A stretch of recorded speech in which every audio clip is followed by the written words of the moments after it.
अपनी आंखों से देखा था यहूदा इस्करियोती ने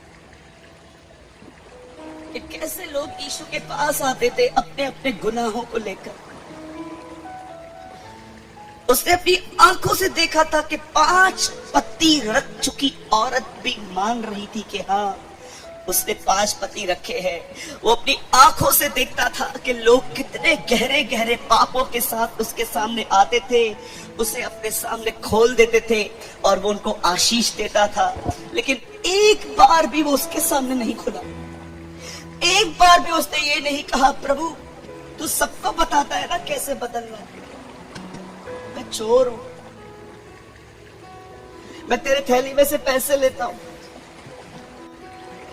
आप जानते हो सबसे दुखद बात क्या है? खुदा के इतने करीब रहने के बाद भी उसने अपनी जिंदगी उसके सामने नहीं खोली। उसने एक बार नहीं कहा, प्रभु मैं आपको एक बात कहना चाहता हूं। आप पूरी दुनिया को बताते हो ना क्या गलत है क्या सही है। मैं आपके सामने आके कहता हूं, प्रभु मैं चोर हूं, मैं आपके थैली में से पैसे चुराता हूं, मुझे आपको पकड़ाने के ख्याल आते हैं। प्रभु मैं बहुत पैसों से प्रेम करता हूं। उस दिन प्रभु एक इत्र की बोतल जब टूटी थी ना, तब मुझे बहुत गुस्सा आया था प्रभु, क्योंकि मुझे लगता था उसमें से जो पैसे मिलेंगे मैं घर ले जाऊंगा, लेकिन आपने उस इत्र को तोड़ के रख दिया। प्रभु मैं चोर हूं प्रभु। आप जानते हो द सैडेस्ट थिंग इज, सबसे दुखद बात ये थी, खुदा के इतना करीब रहने के बाद भी उसने अपनी जिंदगी उसके सामने नहीं खोली। कितने लोग हैं मुझे बताइए, आप हर दिन सुबह उठते हैं, अपने आप को समर्पित करते हैं प्रभु के सामने। प्रभु मैं तुझे एक बात बताऊं। हाँ बेटा बता। प्रभु मेरे कलीसिया वाले ना मुझे बहुत अच्छा समझते हैं, पर आप जानते हो मैं कौन हूं। सारा दिन यहां व्यभिचार करता हूं, सारा दिन मुझे गुस्सा आता है, अपने माँ बाप से मैं बदतमीजी से बात करता हूं, मुझ में नम्रता नहीं है प्रभु, इतना कड़वे तरीके से मैं बात करता हूँ, किसी की इज्जत नहीं करता, बड़े आए बुजुर्ग आए मैं किसी का आदर नहीं करता। ओ लॉर्ड चेंज मी, मुझे बदल। शैतान हमारी कमजोरियों को लेके हमें डिस्करेज करता है कि तू देख इतने साल से विश्वासी है, तेरी हालत देख क्या है। लेकिन जानते हो पौलुस क्या कहता है? वो कहता है मैं अपनी कमजोरियां लेके परमेश्वर के पास जाता हूं, क्योंकि वो अपनी सामर्थ को कमजोरियों में ही प्रकट करता है।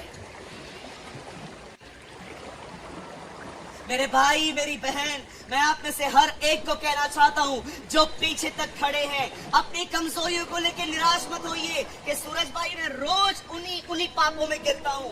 निराश मत होइए, अपनी कमजोरियों को लेकर खुदा के पास जाइए।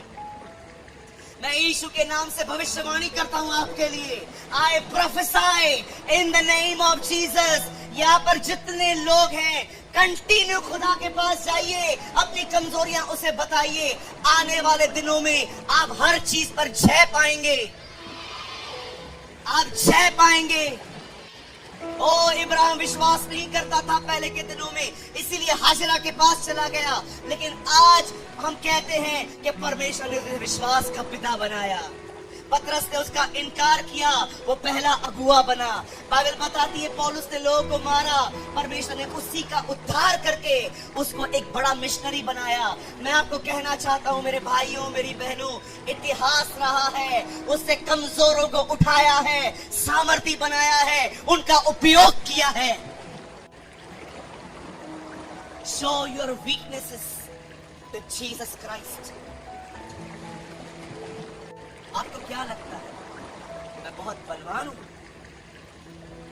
अरे दोपहर में यहां से जा रहा था, मैं गाड़ी में बैठा, मेरे मन में कुछ बुरे बुरे ख्याल आ रहे थे किसी भाई के लिए, मैं उसे एंटरटेन कर। थोड़ा आगे पहुंचा, मैंने प्रभु को कहा प्रभु मुझे क्षमा कर, मैं कुछ गलत सोच रहा था।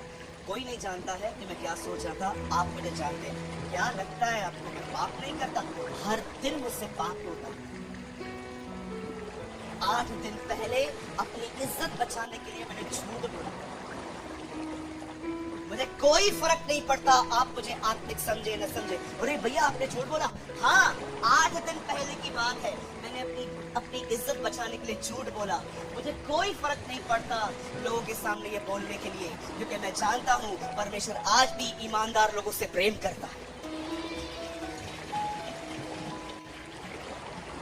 My brothers, my sisters, be honest. देखो उस खुदा को जो देख रहा था आदम ने पाप किया, उसके बाद भी उसके पास आके कहता है क्या तूने फल खाया? देखो उस खुदा को जिसके सामने हाबिल मरा हुआ पड़ा था, फिर भी कैन को पूछता है तेरा भाई। देखो उस परमेश्वर को जिसने फरीसियों को कहा तुमसे पहले वैश्य और चोर परमेश्वर के राज्य में आएंगे। क्यों? क्योंकि वे ईमानदार हैं।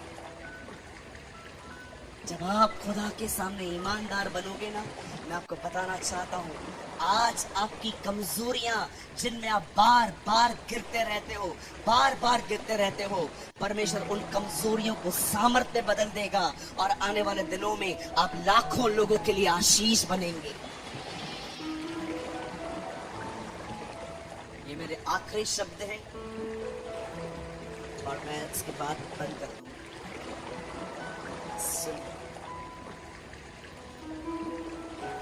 ये मैं हमेशा जीसस इज लाइव मुंबई में कहता हूँ। ये शब्द मैं हमेशा अपने कलीसिया के लोगों को कहता हूँ, आपको भी कहता हूँ। बदलाव अपने आप को समझा के नहीं आता। आज के बाद मैं ये नहीं करूंगा, आज के बाद मैं ये नहीं करूंगा, आज के बाद मैं ये नहीं करूंगा, आज के बाद मैं ये नहीं करूंगा। बदलाव कभी भी अपने आप को समझा के नहीं आता। जानते हो बदलाव कहाँ आता है? जब आप घुटनों पर आते हो,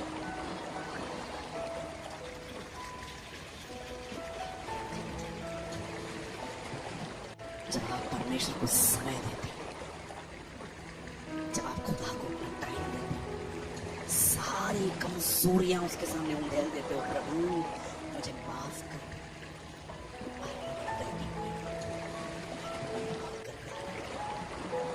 मेरी जुबान बड़ी मीठी है लेकिन मेरे मन में बड़ी कड़वाहट है। मुझे निकाल के और सब तब तक पुकारते रहते हो जब तक वो आपको अनुग्रह न दे। मैं आपको बताना चाहता हूँ मेरे भाइयों मेरी बहनों, बदलाव खुद को समझा के नहीं आता। जानते बदलाव कैसे आता? मूसा प्रभु के पास गया, 40 दिन तक उससे बात करता रहा। जब वो नीचे उतर रहा था, लिखा है उसके मुंह पे किरणें थी, ऐसी किरणें थी कि लोग उसकी तरफ देख नहीं पा रहे थे क्योंकि उसके मुंह से किरणें निकल रही थी। ये किरणें आई कहां से? ये किरणें परमेश्वर से निकल के मूसा में गई थी और अब दूसरे लोग देख रहे थे। आप जानते हो जब आप परमेश्वर के साथ समय बिताते हो, जानते हो क्या करता है? वहीं पर वो अपना चरित्र आप में डालता है, वो आप में अपना चरित्र डालता रहता है। इसी से एक व्यक्ति प्रभु यीशु मसीह की तरह बनता है। डोंट अपना अंत पुराने नियम के लोगों की तरह मत करो। सीरियस हो जाओ, गंभीर हो जाओ। जीवन मजाक नहीं है। एक ही बार जिंदगी मिली है, मरने के बाद बाइबल बताती है कोई दोबारा नहीं आएगा। यहाँ पर बाइबल बताती है मनुष्य का एक बार मरना और न्याय का होना नियुक्त है। ये मत समझिएगा कि आप आज मर गए कल आप फिर से इंसान का जन्म लेंगे।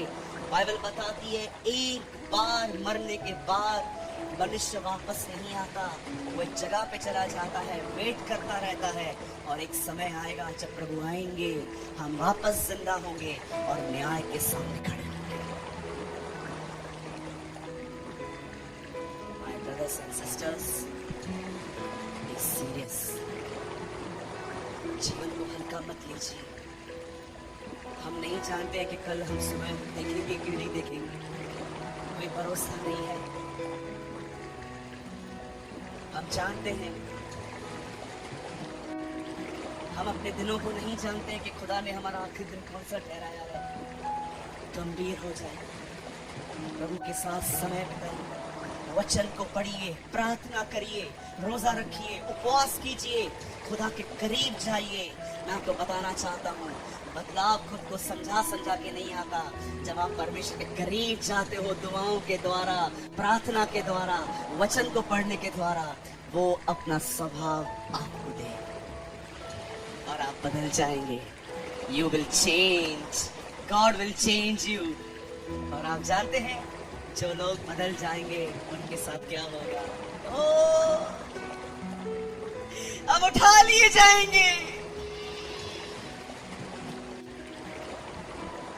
एक परमेश्वर के जन ने कहा, परमेश्वर की जय की शुरुआत क्रूस से हुई, लेकिन अंत तब होगा जब वो अपने लोगों में अपना उसका बेटा देखेगा। फिर से कहूं, एक व्यक्ति ने कहा, परमेश्वर के जय की शुरुआत क्रूस से हुई, लेकिन अंत वहां होगा जब वो अपने लोगों में अपने पुत्र को देखेगा। अपने हाथ को उठाइए, मेरे पीछे कहिए, इससे पहले कि छत्तीसगढ़ यीशु को बादलों पर देखे, उससे पहले छत्तीसगढ़ यीशु को मुझ में देखे।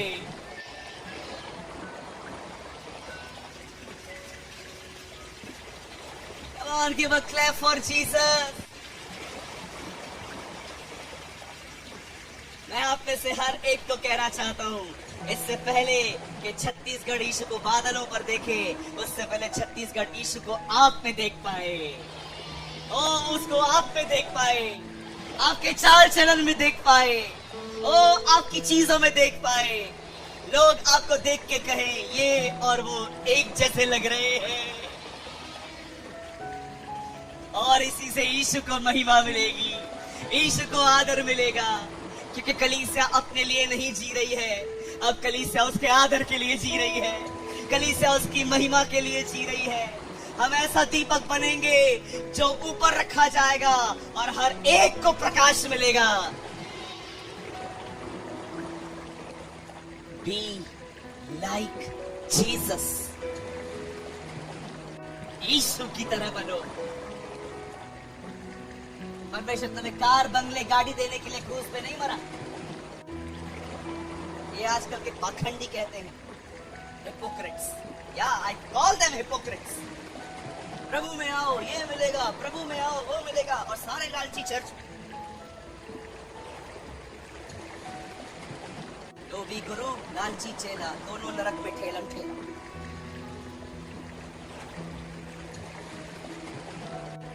ओ, ये मिलेगा, वो मिलेगा, वो मिलेगा। मैं चर्च में गया, मेरे बाजू में एक लड़का बैठा था, सोया हुआ था। मैंने उसको कई बार बोला, भैया उठे, मीटिंग चालू है। ओ यार, सोने। पास्टर ने वहां पर खड़े होकर कहा, इस साल प्रभु हर एक को मर्सिडीज गाड़ी देगा। उठ गया, खड़े होकर कहता है, हाँ मेरा विश्वास है, मुझे काली मिलेगी। वो बैठ गया, मैं देख रहा था, मैंने कहा ढोंगी, वो वचन प्रचार कर रहा था, सुन नहीं रहा था। गाड़ी की बात आई तो बताए, यीशु क्यों आया? तुम्हें कार देने के लिए, बंगला देने के लिए, गाड़ी देने के लिए, लंदन भेजने के लिए, वीजा दिलाने के लिए?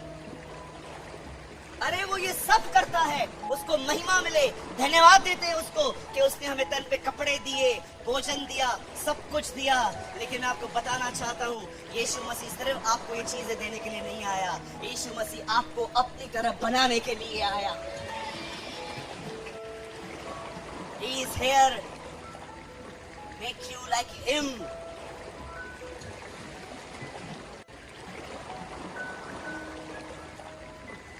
परमेश्वर ने मनुष्य को अपने स्वरूप और अपनी समानता में बनाया। स्वरूप, समानता। स्वरूप का मतलब होता है बाहर से भी खुदा की तरह, समानता का मतलब होता है अंदर से भी खुदा की तरह। इसलिए आपने देखा, आदम और लाजर को अलग अलग तरीके से जिलाया गया। आदम यहाँ लेटा हुआ है और लाजर यहाँ मरा पड़ा है। यीशु मसीह नए नियम में लाजर को कहता है, लाजर बाहर आ, शब्द से चिल्लाता है, लेकिन उसने आदम के लिए शब्द यूज नहीं किया, आदम उठ जा, नो, उसने श्वास फूका, उसने अपना स्वभाव दिया, उसने उसका नेचर दिया, उसने लाजर को शब्द से चिल्लाया और उसे आदम को मट्टी से बनाने के बाद अपनी श्वास से उठाया। क्यों? क्योंकि लाजर को सिर्फ जिंदा किया गया, आदम को स्वभाव दिया गया। इसलिए लिखा है कि परमेश्वर ने मनुष्य को अपने स्वरूप और अपनी समानता में बनाया। और आपने देखा शैतान ने पहला झूठ क्या बोला आदम से, फल खा, क्योंकि प्रभु जानता है जिस दिन तू ये खा लेगा वो उसके समान बन जाएगा। जो ऑलरेडी उसकी समानता में है उसे कहता है तू उसके समान हो जाएगा। जैसे ही आदम ने फल खाया, उसके बाद उनमें पाप आ गया, गुनाह आ गया। आप देखिए इंसान वहां से शैतान की तरह बनना शुरू हो। आज भी इंसान परमेश्वर के स्वरूप में है, उसकी समानता में नहीं है। वो बाहर से खुदा की तरह है लेकिन अंदर वो बहुत गंदा है।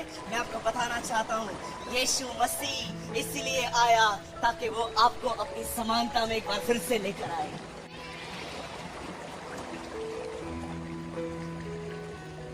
छापा, यही सुसमाचार है। दिस इज अ गॉस्पेल, यही उसका सुसमाचार है। वो अपनी कलीसिया को पवित्र आत्मा देने आया ताकि उसकी कलीसिया हर गुनाहों पे जय पाकर उसकी तरह बने। इसीलिए पौलुस कहता है इस सुसमाचार को छोड़ कोई और सुसमाचार प्रचार करे तो श्रापित हो।